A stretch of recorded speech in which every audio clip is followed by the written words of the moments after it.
এখনো একটা জায়গা আছে, ওই জায়গাটার নাম এখনো বাবুল লুদ। ওখানে তিনি দাজ্জালকে হত্যা করবেন এবং সেখানে একটা সাদা মিনারা আছে, ফেরেশতার পাখায় ভর করে ঈসা আলাইহিস সালাম তখন সেখানে নেমে আসবেন। ওই ফিলিস্তিনের ওই শাম দেশের ওই মিনারার পাশে তিনি এসে পৃথিবীতে তিনি নজুল করবেন, নজুল ঈসা আলাইহিস সালাম। তো তিন এবং জাইতুনের কসম করে বেসিকলি আল্লাহ তাআলা ঈসা আলাইহিস সালামের জন্মস্থানের কসম করেছেন। কারণ তিন এবং জাইতুন, ডুমুর এবং জলপাই, অলিভ কোন দেশে বেশি হয়? শাম দেশে। আওয়াজ করে বলেন কোন দেশে? বর্তমান ফিলিস্তিন এবং সিরিয়া, এবং ওই ভূখণ্ডে আল্লাহ নবী ঈসা আলাইহিস সালামের জন্মস্থান।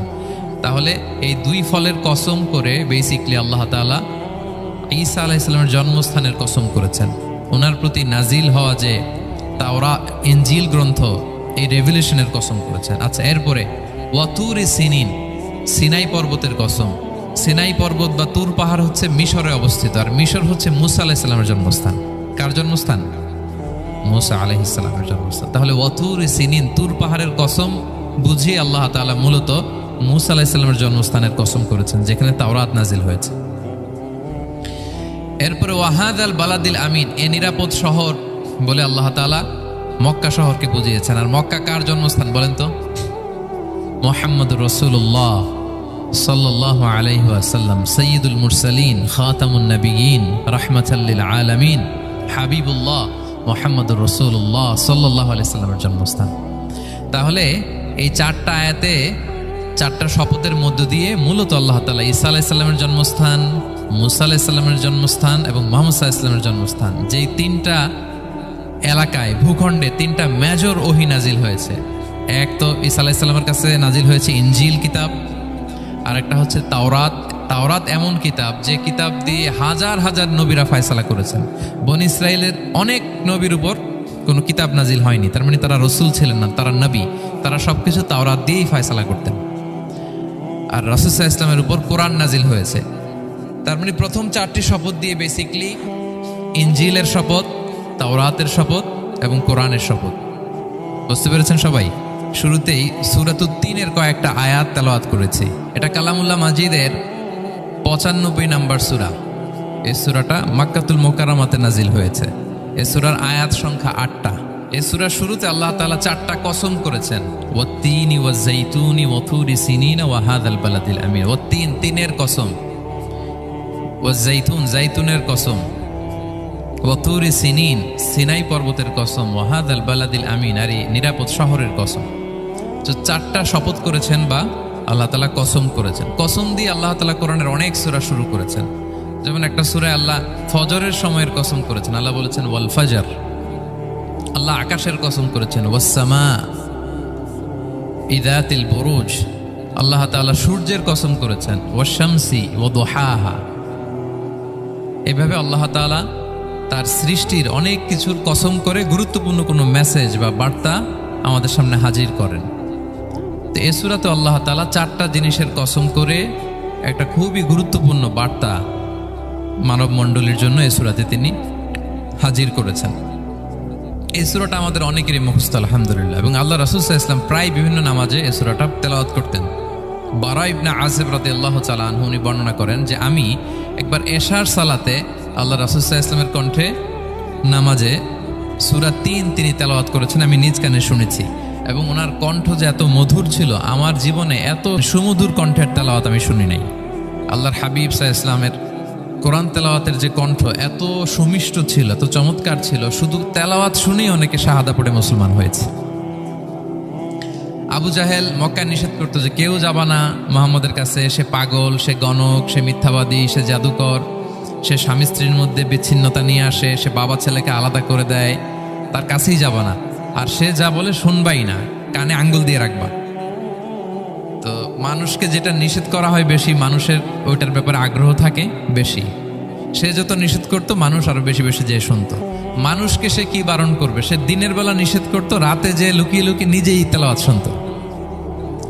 তাহলে চিন্তা করেন যে আল্লাহর হাবিব সাল্লাল্লাহু আলাইহি ওয়াসাল্লামের কোরআনিক রেসিটেশন কত চমৎকার মেলোডিয়াস ভয়েস হলে স্বয়ং আবু জাহাল রাত্রিবেলা লুকিয়ে লুকিয়ে কোরআন তেলাওয়াত শুনতে যেত আল্লাহর হাবিব সাল্লাল্লাহু আলাইহি ওয়াসাল্লামের কণ্ঠে।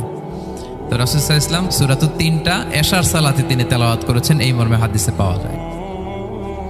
এবং এই সূরাটা একটা ফলের নামে সূরা। 3 একটা ফল, আরব বিশ্বে খুব বেশি হয় 3 ফল। আমরা বাংলাদেশে ডুমুর বলি, ইংরেজিতে ফিগ বলে, ফিগ ট্রি। তো ফলের নামে বেসিক্যালি আল্লাহ তাআলা এই সূরাটাকে, এই চ্যাপ্টারটাকে ডেডিকেট করেছেন। আমরা সূরাকে ইংরেজিতে চ্যাপ্টার বলি। কোরআনে 114টা চ্যাপ্টার, এর মধ্যে এই সূরাটা হচ্ছে ফলের নামে ডেডিকেটেড। বিভিন্ন নামে খুব ইনক্লুসিভ ওয়েতে আল্লাহ তাআলা কোরআনে সূরাগুলো দিয়েছেন। কোরআনে আপনি প্রাণীর নামে সূরা পাবেন, প্রাণী। মানুষের নামে সূরা পাবেন। মানুষের মধ্যে 3 ভাগ, মুমিন, তারপর কাফির, এরপর মুনাফিক। প্রত্যেকের নামে সূরা। সূরাতুল মুমিনুন আছে, সূরাতুল কাফিরুন আছে, আবার সূরাতুল মুনাফিকুন আছে। আমাদের দৃশ্য জগতের সবচেয়ে বড় প্রাণীটা হচ্ছে হাতি, তাই না? এই হাতির নামে একটা সূরা আছে। বলেন তো ওই সূরার নাম কি? সূরা ফিল। তারপর আমরা যে দেখি আমাদের দৃশ্য জগতের সবচেয়ে ছোট প্রাণী হচ্ছে পিঁপড়া। পিঁপড়ার নামে একটা সূরা আছে, সূরা আন-নামল। আন-নামল মানে পিঁপড়ার সূরা। মাকড়সার নামে সূরা আছে, সূরাতুল আনকাবুত। তারপর গোষ্ঠীর নামে সূরা আছে, সূরাতুল আলে ইমরান। বংশের নামে সূরা আছে, সূরাতুল কুরাইশ, কুরাইশ বংশের নামে সূরা। এইভাবে খুব ইনক্লুসিভ ওয়েতে, এমন কিছু নাই যে আল্লাহ তাআলা উল্লেখ করেন নাই। মা ফাররাতনা ফিল কিতাবি মিন শাই, উল্লেখ করে নাই কোরআনে এমন কিছু নাই, সবকিছু আল্লাহ তাআলা উল্লেখ করেছেন। তো এই সূরাটা হচ্ছে একটা ফলের নামে। ফলটার নাম হচ্ছে 3 ফল। আল্লাহ তাআলা বলছেন ওয়া তিন, 3-এর শপথ। আমি একবার সরল বঙ্গানুবাদ করি, এরপর আমি তাফসিরে ঢুকি। 3-এর শপথ। ওয়া জাইতুন, জাইতুনের শপথ। ওয়া তুরি সিনিন, সিনাই পর্বতের শপথ। ওয়া হাযাল বালাদিল আমিন, এই নিরাপদ শহরের শপথ। লাকাদ খালাকনাল ইনসানা ফি আহসানি তাকওয়িম, নিশ্চয় আমি মানুষকে খুব চমৎকার সুন্দর অবয়বে সৃষ্টি করেছি। সুম্মা রাদাদনাহু আসফালা সাফিলিন, এরপরে তাকে আবার নিচু থেকে নিচুর দিকে নামিয়ে দিয়েছি। ইল্লাল্লাযীনা আমানু ওয়া আমিলুস সলিহাত, তবে তারা ছাড়া যারা ঈমান এনেছে এবং সৎকর্ম করেছে। ফালাহুম আজরুন গায়রু মামনুন, তাদের জন্য আছে অফুরন্ত পুরস্কার। ফামা ইউকাযযিবুকা বা'দু বিদ্দিন, এগুলো জানার পরও কিসে তোমাকে দিন অস্বীকারের ব্যাপারে উদ্বুদ্ধ করলো? আলাইসাল্লাহু বিআহকামিল হাকিমিন, আল্লাহ তাআলা কি শ্রেষ্ঠ বিচারক নন? সাদাকাল্লাহুল আযীম। এই হচ্ছে এই সূরাটির সরল অনুবাদ। এবার আমরা তাফসিরে ঢুকি। প্রথমে আল্লাহ তাআলা বলেছেন ওয়া তিন, 3-এর শপথ। 3 মানে তো আমরা জানলাম, 3 মানে ডুমুর। আল্লাহর হাবিব সাল্লাল্লাহু আলাইহি ওয়াসাল্লাম তিনি 3 ফল পছন্দ করতেন, এবং এটা ডায়াবেটিক্সের জন্য ভালো, ডায়াবেটিক্স নিয়ন্ত্রণ করে। আমাদের বোনদের যাদের ইররেগুলার মেনস্ট্রুয়েশনাল পিরিয়ড হয়, এটার জন্য এটা খুব ভালো, এবং খুব স্ট্রেংথ, স্টেমিনা আনে শরীরে। এটা জান্নাতের একটা গাছ। আদম আলাইহিস সালাম এবং হাওয়া আলাইহিস সালামকে যখন আল্লাহ বলেছিল ওয়ালা তাকরাবা হাযিহি শাজারাতা ফাতাকুনা মিনাজ জালিমিন, আদম এবং হাওয়া জান্নাতের সব জায়গায় যেতে মন চায় যাও, যা খেতে মন চায় খাও, এই নিষিদ্ধ গাছের কাছে যেও না, তাহলে তোমরা জালিম হয়ে যাবে। শয়তান এসে উল্টা বুঝালো, সে বলল তোমাদের খেতে নিষেধ করছে কেন জানো? আল্লাহ চায় না যে তোমরা জান্নাতে থাকো, আল্লাহ চায় এখান থেকে তোমাদের বের করে দিবে, কিন্তু তোমরা যদি এই গাছের ফল খাও আল্লাহ বের করতে পারবে না। দেখছেন শয়তানের অবস্থা? শয়তান কিন্তু নেগেটিভিটি নিয়ে সামনে আসে না, আসে খুব আপনার ওয়েল উইশার হিসেবে, উপদেশ নিয়ে, খুব ভালো একটা পজিটিভ ওয়েতে আসে। তো ওনারা খেয়ে ফেললেন এই নিষিদ্ধ গাছের ফল। খাওয়ার ফলে আদম আলাইহিস সালাম, হাওয়া আলাইহিস সালাম, ওনাদের গা থেকে জান্নাতের পোশাকগুলো ঝরে পড়ে গেল। এখন কি দিয়ে ওনারা ওনাদের প্রাইভেটকে ঢাকবেন? তখন ওনারা তাফসির ফি জিলালিল কোরআনে এসেছে যে ওনারা এই 3 গাছের পাতা নিয়ে নিজেদের প্রাইভেট ঢেকেছিলেন। সুবহানাল্লাহ। সেই 3 ফলের কসম আল্লাহ করলেন, ও 3-এর শপথ।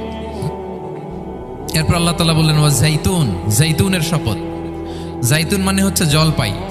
তো আল্লাহ তাআলা বললেন ওয়া জাইতুন, জাইতুনের শপথ।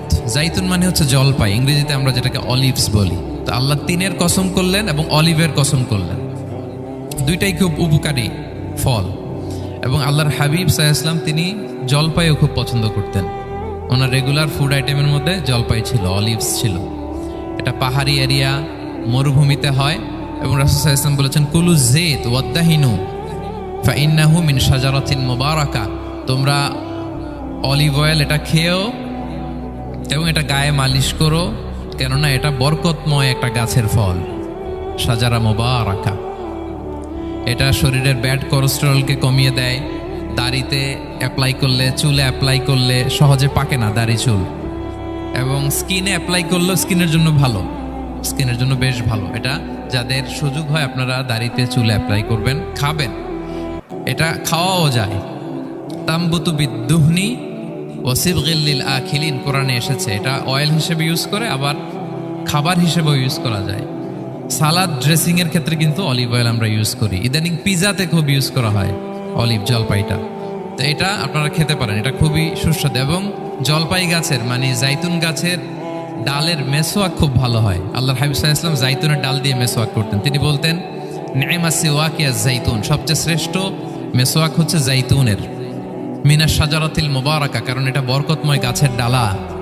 এবং ফাইন্নাহু সিওয়াকি ওয়া সিওয়াকুল আম্বিয়া মিন ক্বাবলি, এই জাইতুনের ডাল দিয়ে আমিও যেমনি মেসোয়াক করি, আমার আগে যত নবী পৃথিবীতে এসেছে সবাই জাইতুনের ডাল দিয়ে মেসোয়াক করত।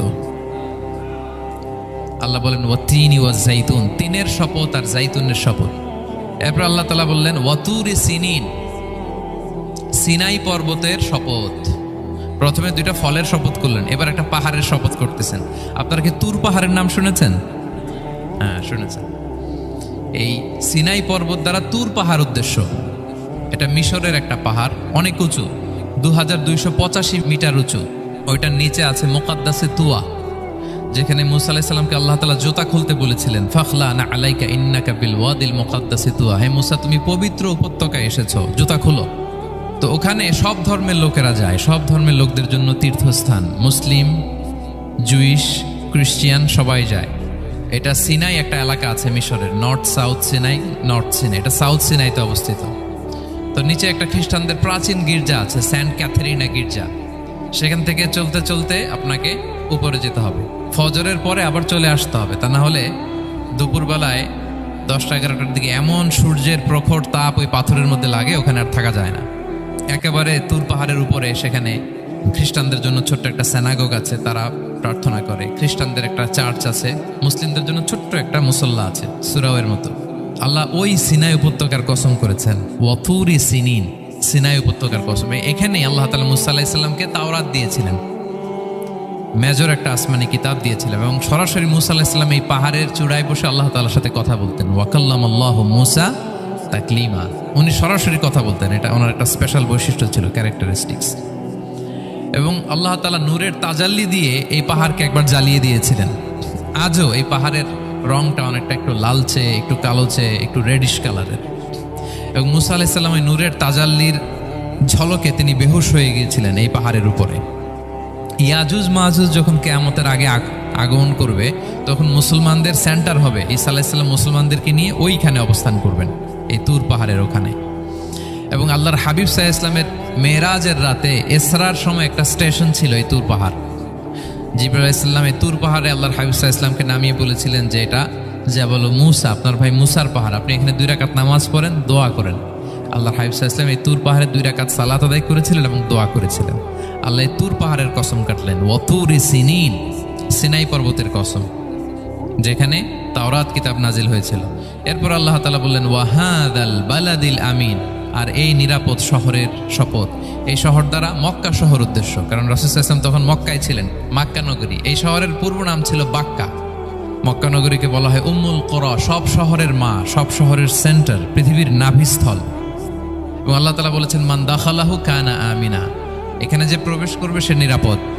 হেরেমের মধ্যে কিন্তু কাউকে আক্রমণ করা যায় না, কোনো খুনিও যদি ঢুকে যায় অ্যাটাক করা যাবে না। তো জাহেলি যুগে এমনটা ঘটতো, কারোর সাথে কারো শত্রুতা হলে, ধরেন যে একজন তার বাবাকে হত্যা করেছে, তো সে তাকে পেয়েছে, ওই লোক বাঁচার জন্য দৌড়াতে দৌড়াতে হেরেমের ভিতরে ঢুকে যেত, কারণ সে জানে যে হেরেমে ঢুকলে সে আমাকে মারবে না। তো পরে সে যখন হেরেম থেকে বেরোতো, আবার তার সাথে যুদ্ধ শুরু হতো। এবং এই শহরের এত মর্যাদার কারণ হচ্ছে সাইয়েদনা ইব্রাহিম আলাইহিস সালাম, তিনি আল্লাহর কাছে দোয়া করেছিলেন যে রব্বি জাআল হাদা বালাদান আমিনা, হে আল্লাহ আপনি এই শহরকে নিরাপদ করেন, ওয়ারযুক আহলাহু মিনাস সামারাত, আর এই শহরের অধিবাসীদেরকে আপনি ফলমূল দিয়ে রিজিকের ব্যবস্থা করেন। এখনো দেখবেন যে সারা পৃথিবীতে যেই ফল নাই, মক্কাতে ওই ফল আছে। সারা পৃথিবী থেকে ফল ওখানে যায়। এবং মক্কার নেইবরিং সিটি তায়েফ, সেখানে অনেক ফল উৎপাদিত হয়, এখানে আসে। নিরাপদ শহর, বালাদান আমিনা। এবং আল্লাহর হাবিব সাল্লাল্লাহু আলাইহি ওয়াসাল্লাম বলেছেন যে এই মক্কা শহর আমার সবচাইতে প্রিয় শহর। বাধ্য হয়ে তিনি যখন হিজরত করলেন মদিনায়, সেদিন বারবার তিনি মক্কার দিকে পেছনে ফিরে ফিরে তাকান, আর কেঁদে কেঁদে তিনি বলতেছিলেন যে মাক্কাতু আহাব্বুল বিলাদ ইলাইয়া, মক্কা আমার কাছে সবচেয়ে প্রিয় নগরী। লাউলা উখরিজতু লামা খারাজতু, আমাকে যদি জোর করে বের করে দেয়া না হতো, আমি কোনোদিন মক্কা ছেড়ে অন্য কোথাও যেতাম না।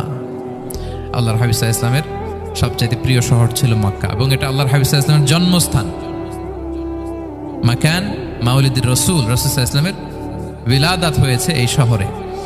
এবং এই শহরকে আল্লাহ বলেছেন মাসাবাতান লিন্নাসি ওয়া আমনা, মানুষের মিলনস্থল, কেন্দ্রস্থল। সারা পৃথিবী থেকে মানুষ ওখানে যায়। আপনি যে রমাদানে যদি মক্কায় যান, আল্লাহু আকবার, লক্ষ লক্ষ উমরা পালনকারী সেখানে, ইউরোপ থেকে, আফ্রিকা থেকে, অস্ট্রেলিয়া থেকে, এশিয়া থেকে, সারা পৃথিবীর মানুষের মিলনস্থল। ওখানে গেলে আপনি দেখবেন মাসাবাতান লিন্নাসি ওয়া আমনা, নিরাপদ জায়গা এবং মানুষের মিলনস্থল। এটা এখানে এমন মসজিদ আল্লাহ রেখেছেন কাবা ঘরের চারদিকে, এটাকে বলা হয় মসজিদুল হারাম, যে মসজিদে 1 রাকাত সালাত পড়লে 1 লক্ষ রাকাতের সওয়াব হয়।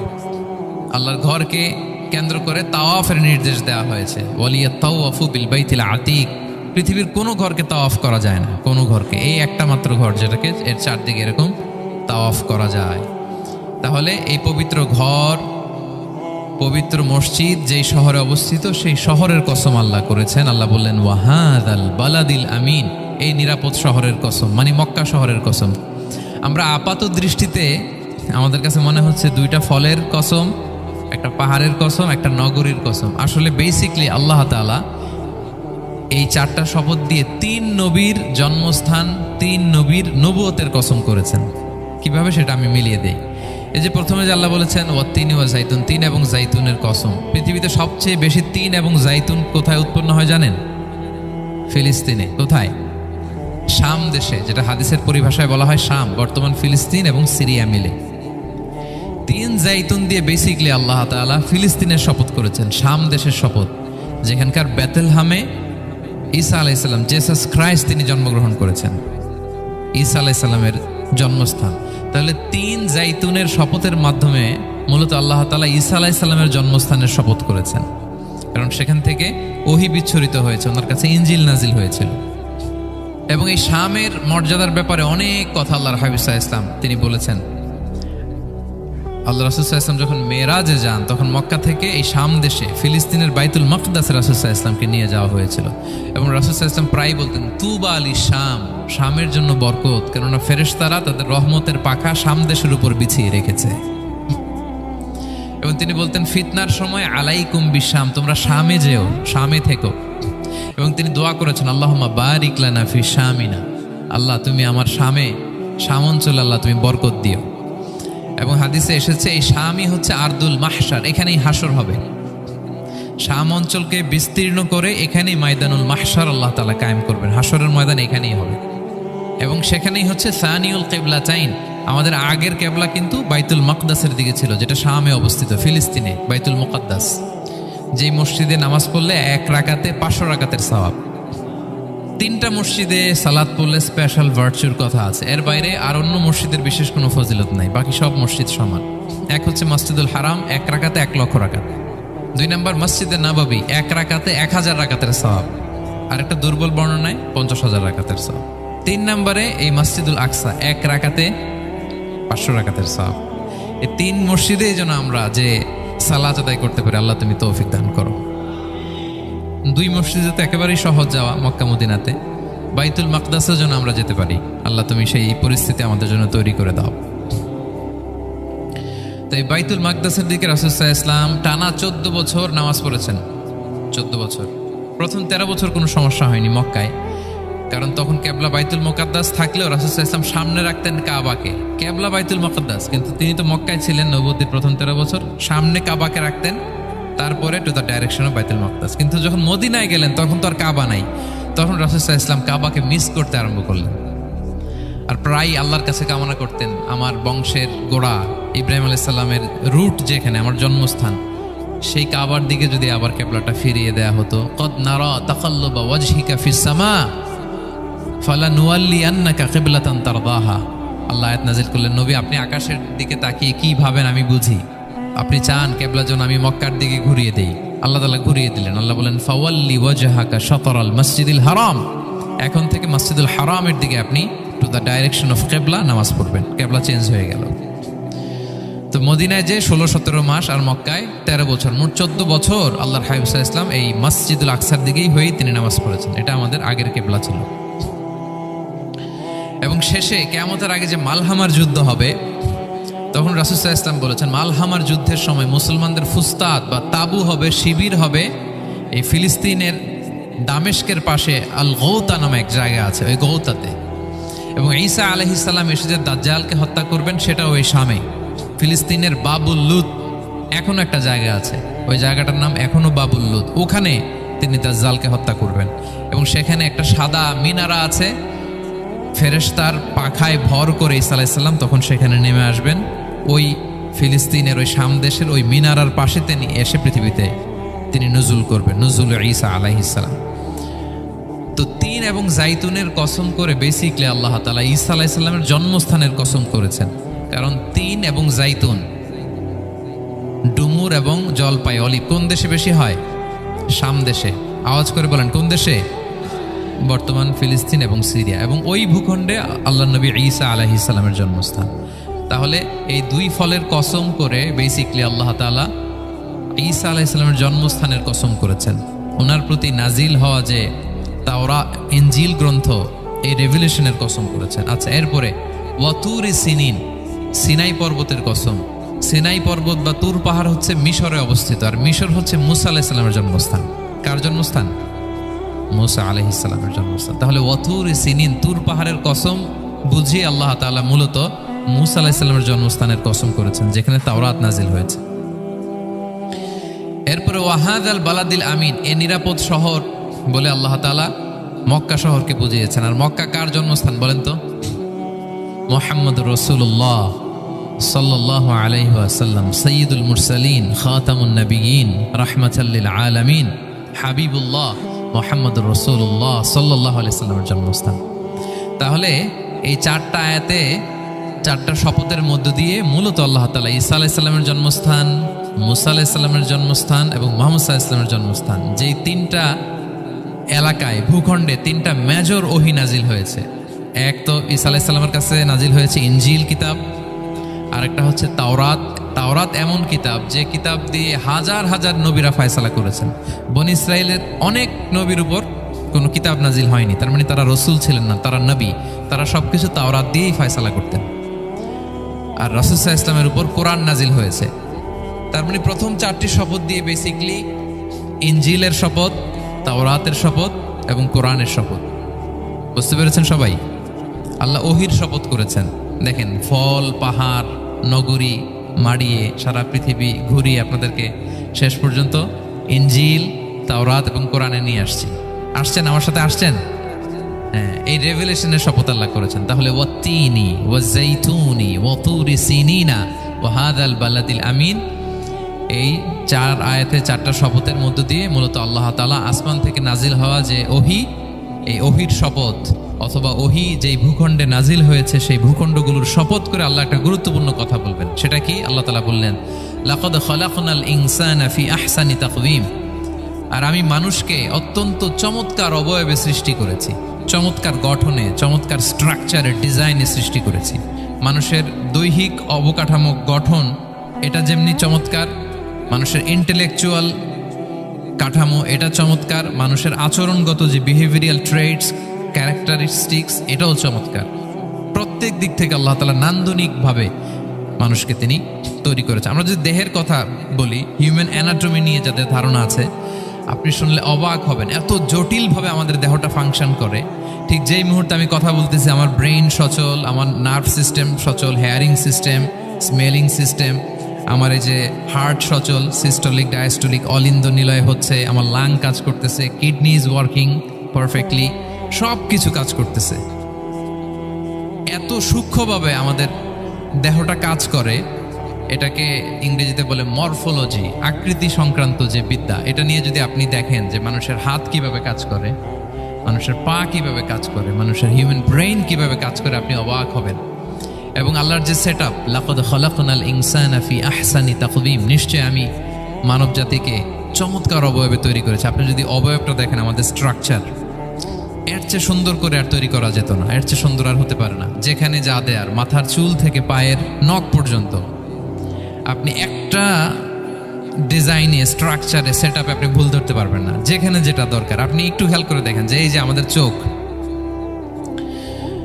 চিকিৎসা বিজ্ঞান বলতেছে যে মানুষ 10 মিলিয়নেরও বেশি রং শনাক্ত করতে পারে। Human eyes can identify more than 10 million colours. 10 মিলিয়নেরও বেশি রং আমরা আমাদের চোখ দিয়ে শনাক্ত করতে পারি। সুবহানাল্লাহ, সুবহানাল্লাহ বিহামদি। আচ্ছা, চোখের সেটআপটা একটু যদি খেয়াল করেন, দেখেন আমার এই চোখ এখানে না থেকে এটা যদি জাস্ট 2 ইঞ্চি উপরে এখানে হইতো, এইটা যদি কপালে যদি আমাদের চোখ হইতো, কি অবস্থা হইতো বলেন তো? সিজদা দিতে পারতেন আল্লাহকে? বলেন, দিতে পারতেন? আচ্ছা, আমরা কিছু খাওয়ার সময় আমরা কি করি? ওইটা ভালো আছে কিনা, পচে গেল কিনা, স্মেলটা আগে দেখি, তারপরে খাই। দেখেন কত চমৎকার সেটআপ। একটু খেয়াল করেন, এই নাকের সেটআপ যদি এইখানে না থাকে, আমাদের নাক যদি পেছনে থাকতো, খাওয়ার সময় খাবারটা বাসি কিনা, ভালো আছে কিনা কি করতেন? লাকাদ খালাকনাল ইনসানা ফি আহসানি তাকওয়িম। আচ্ছা দেখেন, এই যে আমরা কান দিয়ে শুনি, এই যে কান পেঁচানো, মনে করেন না যে এমনি এমনি পেঁচানো, এই পেঁচানো, এটা এই পথ না থাকলে আমরা শুনতেই পেতাম না। এটা এমনভাবে সেটআপ করা, এটাই ইথারে ভাষা তরঙ্গকে এয়ার ড্রামের ভেতরে সুন্দরভাবে ইনপুট করে, নাহলে আমরা শুনতে পেতাম না। আপনার এই কান কেটে ফেলে দিলে আপনি শুনতে পারবেন না। এটা এইভাবেই যেতে হবে, সুরঙ্গটা এইভাবে তৈরি হইতে হবে। আচ্ছা দেখেন, আপনার কান, এই কান যদি এইখানে না থেকে আপনার ডান বগলের নিচে হইতো, বাম কান যদি বাম বগলের নিচে হইতো, তাহলে কি হইতো বলেন? আজকে আমার ওয়াজ কিভাবে শুনতেন বলেন দেখি, কিভাবে শুনতেন? বুদ্ধি আছে বলে যে হুজুর এইভাবে শুনতাম। সুবহানাল্লাহ, সুবহানাল্লাহ। লাকাদ খালাকনাল ইনসানা ফি আহসানি তাকওয়িম। আমি মানুষকে সবচেয়ে সুন্দর সর্বোত্তম গঠনে তৈরি করেছি। দেখেন, কান দুটো এখানে থাকলে কথা শুনতে হইলে হাত উঁচু করে রাখা লাগতো। আল্লাহ, আপনি একটা একটা অঙ্গ দেখেন, ঠিক যেখানে যেটা যেভাবে সেট করা দরকার, আল্লাহ তাআলা দয়া করে অনুগ্রহ করে ঠিক সেভাবে তিনি সেট করেছেন। আমাদের চেহারার মধ্যে দেখেন এক একজনের এক এক রং। ওয়াখতিলাফু আলসিনাতিকুম ওয়া আলওয়ানিকুম ইন্না ফি যালিকা লাআয়াতুন লিল আলিমিন। আল্লাহ বলেন, তোমাদের ভাষার ভিন্নতা দিয়েছি, তোমাদের গায়ের রঙের ভিন্নতা, একজনের চেহারার সাথে আরেকজনের মিল নাই, একজনের ফিঙ্গারপ্রিন্টের সাথে। আয়াহসাবুল ইনসানু আল্লান নাজমাআ ইযামা বালা কাদিরিনা আলা আন নুসাউইয়া বানানা। মানুষ ভেবেছে সে মারা গেলে তাকে আমি তার অস্থি, মজ্জা, হাড়, গোশত, চামড়া জোড়া লাগাতে পারবো না। আরে তার আঙ্গুলির অগ্রভাগ পর্যন্ত আমি সুবিন্যস্ত করে আমার কাছে রেখে দিয়েছি। ফিঙ্গারপ্রিন্ট, আমাদের ফিঙ্গারপ্রিন্টগুলো আল্লাহর কাছে সংরক্ষিত। একজনের ফিঙ্গারপ্রিন্টের সাথে আরেকজনেরটা মিলে না। এই যে আমার 10 আঙ্গুলে 10টা ফিঙ্গারপ্রিন্ট, পায়েরগুলো হচ্ছে ফুটপ্রিন্ট, একটার সাথে আরেকটা মিলে। আমার এটার সাথে এটা মিলবে বলেন? আমার সাথে আপনারটা মিলবে? বর্তমানে পৃথিবীতে কত কোটি মানুষের বসবাস বলেন? এই যত মানুষ পৃথিবীতে আছে, একজনের আঙ্গুলের ছাপের সাথে, এই যে বায়োমেট্রিক্যাল অথেন্টিকেশন যে আমরা করি, একজনের ফিঙ্গারপ্রিন্টের সাথে আরেকজনের ফিঙ্গারপ্রিন্টের মিল নাই। একজনের ফুটপ্রিন্টের সাথে ফুটপ্রিন্ট, ইভেন একজনের আই প্রিন্টের সাথে। আমাকে একজন ওনার হসপিটালে নিয়ে গেল ঢাকায়, তো উনি ওনার দরজা খুলতেছে আই প্রিন্ট দিয়ে, মানে উনি না গেলে খুলে না। উনি আর ওনার খুব কাছের স্টাফ, এটা গুরুত্বপূর্ণ একটা অফিস, তো উনি চোখ দিল, আই প্রিন্ট নিল, এরপরে দরজা খুলে যাচ্ছে। দেখেন, একজনের আই প্রিন্টের সাথে আরেকটা আই প্রিন্ট মেলে না। সুবহানাল্লাহ। প্রিয় ভাইরা, একজনের ফিঙ্গারপ্রিন্টের সাথে আরেকজনের ফিঙ্গারপ্রিন্টের কোনো মিল আছে পৃথিবীতে? ফুটপ্রিন্টের সাথে, আই প্রিন্টের সাথে। কারণ ডিজাইনারটা কে বলেন তো? হুয়াল্লাযী ইউসাউবিরুকুম ফিল আরহামি কাইফা ইয়াশা। মায়ের পেটে থাকতেই আল্লাহ তাআলা এগুলো ডিজাইন করে দিয়েছেন। আমি কেমন হব, আমার বৈশিষ্ট্য কেমন কেমন হবে, এই যে আমি যে আমার বাবা দাদা 14 পুরুষের ডিএনএ বয়ে বেড়াই, এগুলো সব নিয়ে আমার বৈশিষ্ট্য, আমার কণ্ঠস্বর, আমার ক্যারেক্টারিস্টিক্স, আমার ফিচার কেমন হবে, সব তিনি আল্লাহ তাআলা মায়ের পেটে থাকতেই ডিজাইন করে দিয়েছেন। সুবহানাল্লাহ। আল্লাহ বলছেন, লাকাদ খালাকনাল ইনসানা ফি আহসানি তাকওয়িম। প্রিয় ভাইরা, কসম করার পরে আল্লাহ যে কথাটা বলেন, এটা অনেক গুরুত্বপূর্ণ, খুবই গুরুত্বপূর্ণ বার্তা। আল্লাহ 4টা কসম করে 3টা নবীর জন্মস্থানের শপথ করে তিনি বললেন, লাকাদ খালাকনাল ইনসানা ফি আহসানি তাকওয়িম। নিশ্চয় আমি অত্যন্ত চমৎকার আকৃতিতে মানুষকে তৈরি করেছি। মানুষের গঠন এরকম, মাথা থেকে পা পর্যন্ত। আমি তো 2-1টার কথা বললাম, চোখ, নাক, কান। আপনি একটা একটা করে যদি ধরেন, আমাদের হেয়ারিং সিস্টেম কিভাবে কাজ করে, হেয়ারিং নার্ভ কিভাবে কাজ করে, আমাদের সেন্সেশন কিভাবে কাজ করে, আমাদের ব্রেন কিভাবে কাজ করে। আমাদের এক একজনের ব্রেন 1.5 কেজি ওজন, 3 পাউন্ডের মতো একটা সুস্থ মানুষের অ্যাভারেজ ব্রেনের ওজন। এই ব্রেনের মেমোরি হচ্ছে 2.5 মিলিয়ন গিগাবাইট। আপনার মোবাইলে স্পেস কত বলেন, মেমোরি কত? হ্যাঁ, 512 জিবি। আর আমার আর আপনার ব্রেইনের যে মেমোরি, এই মেমোরি হচ্ছে 2.5 মিলিয়ন গিগাবাইটস। আল্লাহ, এই যে প্রতি মুহূর্তে আমাদের নিউরন কানেক্টিভিটি হচ্ছে, ব্রেনের স্নায়ুগুলোর যত কানেক্টিভিটি হয়, যত আমরা চিন্তা করে ব্রেনকে খাটাই, নতুন নতুন জিনিস আমরা তৈরি করতে পারি। এবং এমনভাবে আল্লাহ তাআলা এমন সফিস্টিকেটেড ব্রেইন আল্লাহ মানুষকে দিয়েছে, মানুষ পারে না এমন কিছু নাই। মানুষ যা কল্পনা করতে পারে মানুষ তা করে দেখাতে পারে। এজন্য আমাদের কল্পনার জানালাটাকে বড় করতে হবে। আই রিপিট, মানুষ যা কল্পনা করতে পারে, ইমাজিন করতে পারে, সেটা মানুষ করে দেখাতে পারে। ওই ক্যাপাসিটি দিয়ে আল্লাহ তাআলা মানুষকে তৈরি করেছেন। সুবহানাল্লাহ, সুবহানাল্লাহ। লাকাদ খালাকনাল ইনসানা ফি আহসানি তাকওয়িম। এই ব্রেনকে খাটিয়ে মানুষের কত ইনভেনশন, কত ডিসকভারি, মানুষ সভ্যতার পর সভ্যতা বিনির্মাণ করেছে। চোখ ধাঁধানো মানুষের আবিষ্কার, তাক লাগিয়ে দিয়েছে গোটা বিশ্বে একটার পর একটা করে। আল্লাহ এমনভাবে মানুষকে তিনি তৈরি করেছেন। লাকাদ খালাকনাল ইনসানা ফি আহসানি তাকওয়িম। চমৎকার অবয়বে, তার দৈহিক অবয়ব যেমনি সুন্দর, তার বুদ্ধিগত, তার চিন্তাগত, তার ইন্টেলেক্ট, এটাও তেমন সুন্দর, এটাও তেমন চমৎকার। পৃথিবীর কোনো প্রাণীকে আল্লাহ তাআলা এরকম হিউম্যান ব্রেনের মতো এরকম সফিস্টিকেটেড ব্রেন দিয়ে, ইন্টেলেক্ট দিয়ে তৈরি করেনি। এজন্য সব প্রাণী থেকে মানুষ আলাদা। সব প্রাণী থেকে মানুষের চিন্তা, বিবেক, বুদ্ধি এগুলো আলাদা। তাহলে দেখেন, মানুষের শ্রেষ্ঠত্ব মূলত এগুলোর দ্বারা। মানুষ যদি তার চিন্তা, বিবেক, বুদ্ধি খাটায়, সে শ্রেষ্ঠ হয়ে যায়। আমি একটা কথা প্রায় বলি যে মানুষ যদি ভালো হয় সে ফেরেশতার চেয়েও ভালো, আর মানুষ যদি খারাপ হয় সে পশুর চেয়েও নিকৃষ্ট। আল্লাহ বলেন, উলাইকা কাল আনআমি বাল হুম আদাল লাহুম কুলুবুল লা ইয়াফকাহুনা বিহা ওয়া লাহুম আ'য়ুনুল লা ইউবসিরুনা বিহা ওয়া লাহুম আযানুল লা ইয়াসমাউনা বিহা উলাইকা কাল আনআমি বাল হুম আদাল। তাদের হৃদয় আছে, ওটা দিয়ে অনুধাবন করে না সত্যকে। চোখ আছে, ওটা দিয়ে সে সত্যটা দেখে না। কান আছে, হকের কথা শোনে না।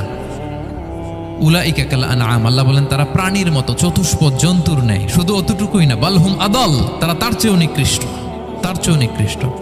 তাহলে মানুষ ভালো হলে সে ফেরেশতাকে ছাড়িয়ে যায়, আর মানুষ নিকৃষ্ট হলে সে পশুত্বকে হার মানায়। কথা বুঝতে পেরেছেন? মানে আমরা ভালো হলে সবচেয়ে ভালো, খারাপ হলে সবচেয়ে খারাপ। একটা পশু আর একটা পশুকে হত্যা করে কেটে 20 টুকরা করছে, এরকম কোন নিউজে আসছে কোনোদিন? কিন্তু আশরাফুল মাখলুকাত মানুষ তার মতো রক্তে মাংসে গড়া আরেকটা মানুষকে নির্মমভাবে হত্যা করে কেটে 20 টুকরা করে বস্তাবন্দি করে ডোবার মধ্যে ফেলে রাখছে। এরকম নিউজ আছে না বলেন? আছে। মানুষ তার মতো একটা মানুষকে নির্মমভাবে হত্যা করে। এরকমও তো আছে যে কেরোসিন দিয়ে তার মতো আরেকটা মানুষকে সে জ্বালিয়ে দিয়েছে। আছে না নাই বলেন? গ্রামের পর গ্রাম জ্বালিয়ে দেয়, জনপদের পর জনপদ ধ্বংস করে দেয়, বোমা মেরে শহর উড়িয়ে দেয়। লিটল বয় মেরেছিল আমেরিকান সোলজাররা জাপানের হিরোশিমা শহরের উপর। আমি হিরোশিমা তো গত বছর ভিজিট করে আসলাম, আমি নিজে দেখে এসেছি যে এখানে বোমটা মেরেছে। মুহূর্তের মধ্যে পুরো শহর ভ্যানিশ, এমন রেডিয়েশন। তো যেই আমেরিকান পাইলট বোমা মারতেছে সেও মানুষ, সেও কি? আর যাদেরকে ধ্বংসের জন্য এই লিটল বয় মারলো হিরোশিমাতে আর ফ্যাটম্যান মারলো নাগাসাকিতে, এরাও কি? তাহলে দেখেন, মানুষ তার মতো আরেকটা মানুষকে এরকম মেরে টুকরো টুকরো কুচি কুচি করতে সে দ্বিধাবোধ করে না। আল্লাহ, মানুষ গণহত্যা চালায়, জেনোসাইড। এই যে আমাদের বাংলাদেশে তো কিছুদিন আগে হলো গণহত্যা, হেলিকপ্টার থেকে গুলি করে বাচ্চা মেরে ফেলতেছে। কার বাচ্চা? কার কলিজার টুকরা সন্তান? Don't care. জনগণের টাকায়, ট্যাক্সের টাকায় কেনা বুলেট, হেলিকপ্টার দিয়ে জনগণকে, ছাত্রদেরকে হত্যা করা হয়েছে। দেখেন, সেও মানুষ। যারা হত্যা করতেছে, গণহত্যা, জেনোসাইড চালিয়েছে, তারাও মানুষ। তাহলে মানুষ যদি খারাপ হয়, মানুষের চেয়ে খারাপ আর কেউ হয়? আর মানুষ ভালো হলে মানুষের চেয়ে ভালো কেউ হতে পারে? মানুষ এমন জায়গায় যেতে পারে যেখানে ফেরেশতারাও যেতে পারে না। জিবরাইল আলাইহিস সালামের যাওয়ার সীমানা যেখানে শেষ, মুহাম্মদ সাল্লাল্লাহু আলাইহি ওয়াসাল্লামের ঊর্ধ্ব জগতের কাহিনী সেখান থেকে শুরু। আল্লাহু আকবার। তাহলে মানুষ ভালো হলে ফেরেশতাকে ছাড়ায়, মানুষ খারাপ হলে পশুত্বকে হার মানায়। So the decision is yours. রাস্তা দুইটা, আপনি কোন দিকে যাবেন? আপনি কি ডান দিকে জান্নাতের পথে যাবেন নাকি বাঁ দিকে জাহান্নামের পথে যাবেন? সিদ্ধান্ত আপনার। আল্লাহ তাআলা বললেন, লাকাদ খালাকনাল ইনসানা ফি আহসানি তাকওয়িম। আমি মানুষকে চমৎকার আকৃতিতে তৈরি করেছি। হাতের মেকানিজম কি, পায়ের মেকানিজম কি, আমার চেয়ে আপনারাও ভালো জানেন। এগুলো ঘন্টার পর ঘন্টা আপনি বলতে পারবেন যে কেমন ভাবে আল্লাহ তাআলা তৈরি করেছেন। আল্লাহ বলেন, মানুষকে আমি অত্যন্ত চমৎকার আকৃতি দিয়ে তৈরি করেছি। তার সৃষ্টিগত কাঠামো, তার বুদ্ধিবৃত্তিক কাঠামো, তার চিন্তাগত কাঠামো, তার আচরণগত কাঠামো, তার নৈতিকতায় তাকে এমন উচ্চ মর্যাদার আসন আমি দিয়েছি, এটা যদি সে অ্যাচিভ করে, বিলং করে, তাহলে তার চেয়ে শ্রেষ্ঠ কেউ আর হতে পারে। কিন্তু আল্লাহর দেয়া এই ক্যাপাসিটিগুলো, এই নেমাগুলো যদি সে অ্যাকসেপ্ট না করে, সে যদি পশুত্বের পথে হাঁটে, সে যদি শয়তানের দেখানো পথে হাঁটে, তাহলে সে এত নিচে যাবে, অন্য কেউ আর এত নিচে যেতে পারে না। মানুষ যত নিচে যেতে পারে, ফেরেশতারাও অত নিচে যেতে পারবে না, জিন জাতিও পারবে না, কোনো প্রাণীর পক্ষে যাওয়া সম্ভব না। তাহলে মানুষকে আল্লাহ তাআলা এমন সফিস্টিকেটেড ওয়েতে তৈরি করেছেন, চাইলে সে সবার উপরে যেতে পারে। আবার চাইলে আল্লাহর দেয়া নেয়ামতগুলোকে যদি সে ভিন্ন খাতে প্রবাহিত করে, সে সবচেয়ে নিকৃষ্ট হতে পারে। সেটাই আল্লাহ বললেন, সুম্মা রাদাদনাহু আসফালা সাফিলিন, এরপরে তাকে আমি হীন থেকে হীনতর করেছি, নিচ থেকে আরো নিচে নিয়েছি। সে যখন ঈমান আনে না, সে যখন সৎকর্ম করে না, সে যখন আল্লাহর শেখানো, আল্লাহর দেখানো রাস্তায় সে চলে না, সে যখন তার নফসের কথা শুনে, সে যখন তার প্রবৃত্তির গোলাম সাজে, সে সবচেয়ে নিকৃষ্ট হয়। আসফালা সাফিলিন মানে একেবারে নিচে, এর নিচে আর নাই। আল্লাহ বলেছেন ইন্নাল মুনাফিকিনা ফিদ দারকিল আসফালি মিনান নার, সেখানে আল্লাহ আসফাল বলেছেন। মুনাফিকরা জাহান্নামের একেবারে তলদেশে থাকবে। তাই মানুষ যদি ঈমান আর সৎকর্মের বলে বলিয়ান না হয়, সে এত খারাপ হয়, কেউ এত নিচে যেতে পারে না। বলেন, মানুষ যত নিচে যেতে পারে, জিন তত নিচে যেতে পারবে? ফেরেশতারা পারবে না। আর মানুষ যত উপরে যেতে পারে, ফেরেশতারা এত উপরে যেতে পারবে না। সো দুইটারই সুযোগ আপনার আছে। সুম্মা রাদাদনাহু আসফালা সাফিলিনের দুইটা ব্যাখ্যা। কোন মুফাসসির বলেছেন, যৌবনের পর, যৌবনে থাকে শক্তিশালী, বার্ধক্যের সময় যখন সে নুয়ে যায়, ছোট হয়, সে একেবারে দুর্বল হয়ে যায়, সেটা বোঝানো হয়েছে। আর অন্যান্য মুফাসসিরিন একরাম বলেছেন, না, আল্লাহর দেওয়া এই নেমা ক্যাপাসিটি যখন সে সঠিক পথে কাজে লাগায় না, সে যখন প্রবৃত্তির অনুসরণ করে, সে তখন এত খারাপ হয়, এত নিচ থেকে নিচুতর হয়, এত হীন থেকে হীনতর হয়, তার চেয়ে হীনতর আর কেউ তখন হতে পারে না। সেখান থেকে বাঁচার দুটি রাস্তা আল্লাহ বলেছে। আল্লাহ বলছেন ইল্লাল্লাযীনা আমানু ওয়া আমিলুস সলিহাত, তবে যারা ঈমান আনে এবং সৎকর্ম করে তারা ছাড়া। তারা ওই নিচু থেকে নিচুতর নয়, তারা শ্রেষ্ঠতর। ঈমান এবং সৎকর্ম, ঈমান এবং আমলে সালেহাত। কোরআনের অনেক জায়গায় আপনি আয়াতটা পাবেন, ইন্নাল্লাযীনা আমানু ওয়া আমিলুস সলিহাতি কানাত লাহুম জান্নাতুল ফিরদাউসি নুজুলা, নিশ্চয়ই যারা ঈমান এনেছে, সৎকর্ম করেছে, তাদের জন্য আমি জান্নাতে ফেরদাউস রেখে দিয়েছি। তো আল্লাহ বলেন, তারা নিকৃষ্ট হবে না যারা ঈমান এনেছে, সৎকর্ম করেছে। যারা কি এনেছে? ঈমান। আর কি করেছে? সৎকর্ম করেছে। ইল্লাল্লাযীনা আমানু, যারা ঈমান এনেছে, সৎকর্ম করেছে, ফালাহুম আজরুন গায়রু মামনুন, তাদের জন্য রয়েছে অফুরন্ত পুরস্কার, মানে জান্নাত। তাদের জন্য কি? ওই জান্নাতে যেতে আমরা চাই কি চাই না বলেন? রাস্তা কয়টা? এটা চলে গেছে ডান দিকে, এটার গন্তব্য হচ্ছে ডেস্টিনেশন জান্নাতুল ফেরদাউস। আর এটা শয়তানের পথ, এটা আপনার প্রবৃত্তির দেখানো পথ, এটা চলে গিয়েছে জাহান্নামে। So now the decision is years. আপনার ডিসিশন, কোন দিকে যাবেন, ডানে না বায়ে? জান্নাতে না জাহান্নামে? জান্নাতে যেতে চাই আমরা। ফালাহুম আজরুন গায়রু মামনুন, তাদের জন্য আছে অফুরন্ত নেয়ামত, অফুরন্ত পুরস্কার। আমরা যেন সে পুরস্কার লাভে ধন্য হতে পারি, আমরা সবাই বলি আমিন।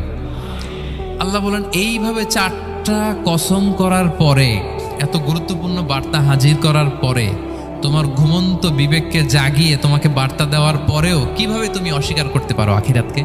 ফামা ইউকাযযিবুকা বা'দু বিদ্দিন, এরপরেও কোন বিবেকে, কোন আকলে, কোন সাহসে তুমি কর্মফল দিবসকে অস্বীকার করো? কোন সাহসে? এখানে দিন দ্বারা উদ্দেশ্য কর্মফল। ভালো করলে যে ভালো পাবে, খারাপ করলে যে খারাপ পাবে। দিনের অনেক অর্থ, এটা তাফসিরে গেলে সময় কুলাবে না। ফামা ইউকাযযিবুকা বা'দু বিদ্দিন, এরপরেও কর্মফলকে অস্বীকার করার সাহস তুমি কোত্থেকে পাও? কিসে তোমাকে উদ্বুদ্ধ করে কর্মফল দিবসকে অস্বীকার করতে? আলাইসাল্লাহু বিআহকামিল হাকিমিন, আল্লাহ তাআলা কি শ্রেষ্ঠ বিচারক নন? সূরা আবু দাউদে আল্লাহর হাবিব সাল্লাল্লাহু আলাইহি ওয়াসাল্লাম বলেন, কেউ যদি সূরাতুত তিন তেলাওয়াত করে, করতে করতে যদি শেষ আয়াতে চলে আসে, আর সে যখন পড়ে আলাইসাল্লাহু বিআহকামিল হাকিমিন, আল্লাহ তাআলা কি শ্রেষ্ঠতম বিচারকদের মধ্যে সর্বশ্রেষ্ঠ বিচারক জাজ নন? তখন সে যেন উত্তর দেয়, এটা তো আল্লাহর প্রশ্ন। আলাইসাল্লাহু বিআহকামিল হাকিমিন, আল্লাহ আমাদেরকে প্রশ্ন ছুড়ে দিয়েছেন যে আল্লাহ তাআলা কি শ্রেষ্ঠ বিচারক নন? তখন যে তেলাওয়াত করে সে যেন বলে বালা, বালা ওয়া আনা আলা যালিকা মিনাশ শাহিদিন।